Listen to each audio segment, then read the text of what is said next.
देश के प्रधानमंत्री नरेंद्र मोदी 2047 तक भारत को विकसित बनाने का संकल्प ले चुके हैं और भारत की जनता ने भी पीएम मोदी के साथ इस संकल्प को पूरा करने में अपनी भागीदारी सुनिश्चित कर ली। लेकिन अवैध धर्मांतरण वाला छांगुर एक संकल्प के साथ निकला था। संकल्प था भारत को मुस्लिम राष्ट्र बनाना और तय समय भी 2047 का ही था।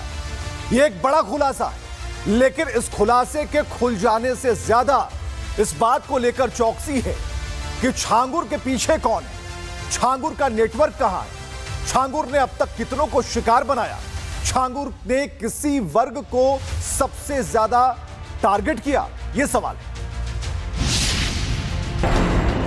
इसमें मुख्य आरोपित जलालुद्दीन उर्फ छांगुर और उसके बेटे महबूब के खिलाफ चार्जशीट दाखिल की। जांच में जो खुलासा सामने आया उसने देश के भविष्य को अंधकार में डूबने की साजिश का खुलासा कर दिया। छांगुर भारत को 2047 तक इस्लामिक राष्ट्र बनाने की साजिश रच रहा था। छांगुर और उसके साथी गरीब और कमजोर लोगों को लालच, धमकी और मानसिक दबाव देकर धर्मांतरण करवा रहे थे। छांगुर को धर्मांतरण के लिए मुस्लिम देशों से 500 करोड़ रुपए मिले थे और उसके निशाने पर गरीब युवतियां और विधवाएं शामिल थी। साथ ही छांगुर और उसके बेटे ने हिंदू लड़कियों को धर्मांतरण के लिए फंसाने के लिए 1000 से ज्यादा मुस्लिम युवकों की फौज तैयार कर रखी थी।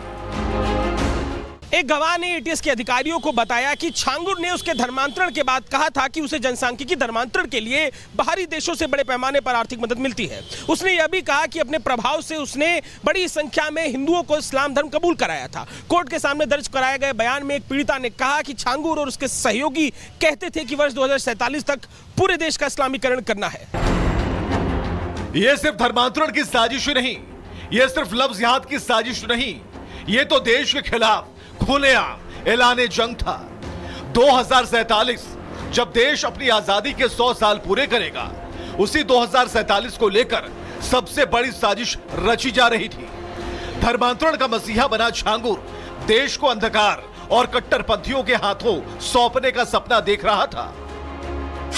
छांगुर गैंग इस्लामिक दावा सेंटर और मदरसे खोलने की तैयारी में था। जांच में यह भी बात सामने आई कि पूरी गैंग कोडवर्ड का इस्तेमाल करती थी, जैसे लड़कियों को प्रोजेक्ट, ब्रेन वॉश को काजल करना, धर्मांतरण के लिए मुलाकात को दीदार कराना बुलाती थी, हिंदू बेटियों को निशाना बनाना, गरीबों को लालच देकर धर्मांतरण कराना और फिर जिहादी फौज की तर्ज पर देशद्रोही सोच को बढ़ावा देना। एटीएस ने अपनी चार्जशीट में 10 पीड़ितों समेत कुल 29 गवाह के बयानों का जिक्र किया है। इन गवाहों में वो पीड़िता भी शामिल है जिसने महबूब और नवीन पर रेप और छेड़खानी के आरोप लगाए हैं। एक पीड़िता ने अपने बयान में कहा कि उसने 2023 में छांगुर के कपड़ों की दुकान से एक साड़ी खरीदी थी। जब वो साड़ी लौटाने गई तो महबूब और नवीन ने उसे धोखे से एक कमरे में बुलाया, वहां उसके संग जबरदस्ती की। जब वो कमरे से बाहर आई तो छांगुर ने उसे झूठे मुकदमे फंसाने की धमकी दी। बाद में प्रलोभन देते हुए धर्मांतरण कराने के लिए कहा। पीड़िता ने अपने बयान में कहा कि छांगुर ने उससे कहा था कि उन लोगों के द्वारा लाखों लोगों का धर्मांतरण करवाया गया है। एटीएस ने चार्जशीट में लिखा है, गिरोह का दूसरा मास्टरमाइंड नवीन अपना दुबई का कारोबार छोड़कर भारत में आकर इस्लाम का प्रचार प्रसार कर रहा था। उसके खातों में विदेशों से आए 16 करोड़ 50 लाख रुपयों में से महबूब और छांगुर के बैंक खातों में 1 करोड़ 30 लाख रुपए ट्रांसफर किए गए। विदेशों से आए पैसों से उसने बलरामपुर, बहराइच और आसपास के जिलों में कई जमीनें खरीदी और इस्लामिक दावा सेंटर के साथ कई मदरसे खोलने की तैयारी में थे। एक तरफ देश विकसित भारत बनने की तैयारी कर रहा है प्रधानमंत्री जी के प्रयासों से कि कैसे 2047 तक भारत विकसित भारत बन जाए, वहीं देश के विरोधी ये षड्यंत्र रच रहे हैं कि कैसे 2047 तक भारत को इस्लामिक राष्ट्र बना दिया जाए, भारत में जिहाद छेड़ दिया जाए, भारत को दारुल इस्लाम बना दिया जाए। यह बहुत दुर्भाग्यपूर्ण है, चिंताजनक है और ऐसे मामलों में एजेंसियों को पूरी कठोरता से कार्रवाई करनी चाहिए और इनके पूरे तंत्र को जड़ से उखाड़ फेंकना चाहिए। ऐसे लोग इस धरती पर बर्दाश्त करने योग्य नहीं है। लेकिन सवाल यह है कि इतने बड़े एजेंडे पर क्या छांगुर अकेला काम कर रहा था या फिर उसके पीछे है एक पूरा इस्लामी कट्टरपंथी नेटवर्क। और सवाल यह भी कि 2047 तक भारत को मुस्लिम राष्ट्र बनाने का प्लान क्यों? छांगुर ने 1000 मुस्लिम युवाओं की फौज कैसे तैयार कर ली? धर्मांतरण, लव जिहाद, ब्रेन वॉश में कौन दे रहा था फंडिंग? वो मौलवी, वो संस्था कौन थे जो देश के खिलाफ तैयारी कर रहे थे?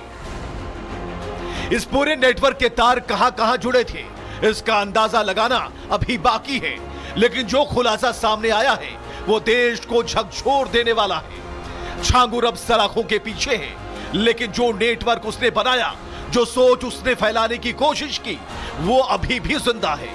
देश का दुश्मन अब बाहर से नहीं, अंदर से वार कर रहा है, और ये लड़ाई अब सीमा पर नहीं, विचारधारा के मैदान में लड़ी जा रही है, और वो भारत को तोड़ने का सपना देखता है। देश के प्रधानमंत्री नरेंद्र मोदी 2047 तक भारत को विकसित बनाने का संकल्प ले चुके हैं, और भारत की जनता ने भी पीएम मोदी के साथ इस संकल्प को पूरा करने में अपनी भागीदारी सुनिश्चित कर ली। लेकिन अवैध धर्मांतरण वाला छांगुर एक संकल्प के साथ निकला था।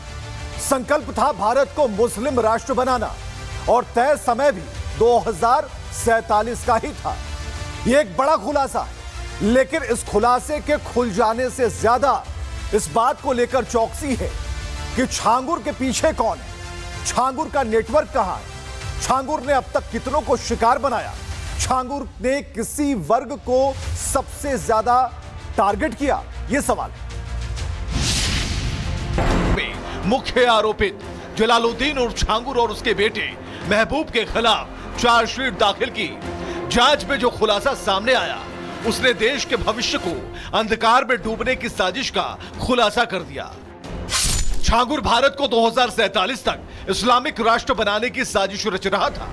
छांगुर और उसके साथी गरीब और कमजोर लोगों को लालच, धमकी और मानसिक दबाव देकर धर्मांतरण करवा रहे थे। छांगुर को धर्मांतरण के लिए मुस्लिम देशों से 500 करोड़ रुपए मिले थे, और उसके निशाने पर गरीब युवतियां और विधवाएं शामिल थी।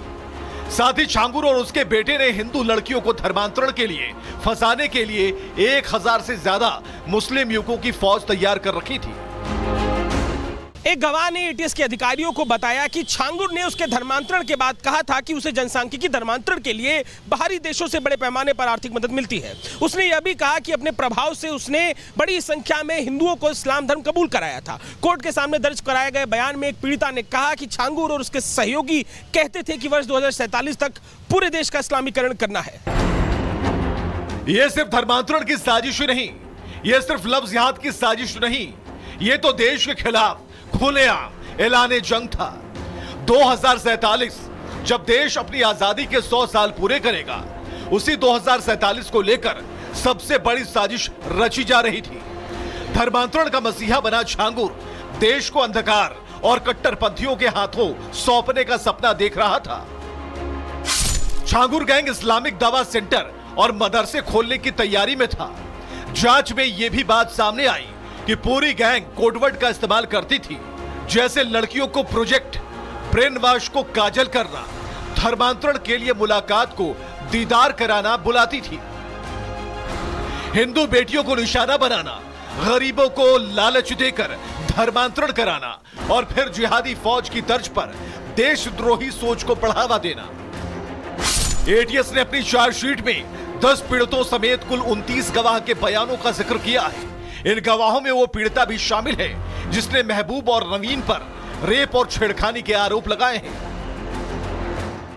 एक पीड़िता ने अपने बयान में कहा कि उसने 2023 में छांगुर के कपड़ों की दुकान से एक साड़ी खरीदी थी। जब वो साड़ी लौटाने गई तो महबूब और नवीन ने उसे धोखे से एक कमरे में बुलाया, वहां उसके संग जबरदस्ती की। जब वो कमरे से बाहर आई तो छांगुर ने उसे झूठे मुकदमे फंसाने की धमकी दी। बाद में प्रलोभन देते हुए धर्मांतरण कराने के लिए कहा। पीड़िता ने अपने बयान में कहा कि छांगुर ने उससे कहा था कि उन लोगों के द्वारा लाखों लोगों का धर्मांतरण करवाया गया है। एटीएस ने चार्जशीट में लिखा है, गिरोह का दूसरा मास्टरमाइंड नवीन अपना दुबई का कारोबार छोड़कर भारत में आकर इस्लाम का प्रचार प्रसार कर रहा था। उसके खातों में विदेशों से आए 16 करोड़ 50 लाख रुपयों में से महबूब और छांगुर के बैंक खातों में 1 करोड़ 30 लाख रुपए ट्रांसफर किए गए। विदेशों से आए पैसों से उसने बलरामपुर, बहराइच और आसपास के जिलों में कई जमीनें खरीदी और इस्लामिक दावा सेंटर के साथ कई मदरसे खोलने की तैयारी में थे। एक तरफ देश विकसित भारत बनने की तैयारी कर रहा है प्रधानमंत्री जी के प्रयासों से कि कैसे 2047 तक भारत विकसित भारत बन जाए, वहीं देश के विरोधी ये षड्यंत्र रच रहे हैं कि कैसे 2047 तक भारत को इस्लामिक राष्ट्र बना दिया जाए, भारत में जिहाद छेड़ दिया जाए, भारत को दारुल इस्लाम बना दिया जाए। यह बहुत दुर्भाग्यपूर्ण है, चिंताजनक है और ऐसे मामलों में एजेंसियों को पूरी कठोरता से कार्रवाई करनी चाहिए और इनके पूरे तंत्र को जड़ से उखाड़ फेंकना चाहिए। ऐसे लोग इस धरती पर बर्दाश्त करने योग्य नहीं है। लेकिन सवाल यह है कि इतने बड़े एजेंडे पर क्या झांगुर अकेला काम कर रहा था या फिर उसके पीछे है एक पूरा इस्लामी कट्टरपंथी नेटवर्क। और सवाल यह भी कि 2047 तक भारत को मुस्लिम राष्ट्र बनाने का प्लान क्यों? झांगुर ने 1000 मुस्लिम युवाओं की फौज कैसे तैयार कर ली? धर्मांतरण, लव जिहाद, ब्रेन वॉश में कौन दे रहा था फंडिंग? वो मौलवी, वो संस्था कौन थे जो देश के खिलाफ तैयारी कर रहे थे? इस पूरे नेटवर्क के तार कहां जुड़े थे, इसका अंदाजा लगाना अभी बाकी है। लेकिन जो खुलासा सामने आया है वो देश को झकझोर देने वाला है। झांगुर अब सलाखों के पीछे है, लेकिन जो नेटवर्क उसने बनाया, जो सोच उसने फैलाने की कोशिश की, वो अभी भी जिंदा है। देश का दुश्मन अब बाहर से नहीं, अंदर से वार कर रहा है और ये लड़ाई अब सीमा पर नहीं, विचारधारा के मैदान में लड़ी जा रही है और वो भारत को तोड़ने का सपना देखता है।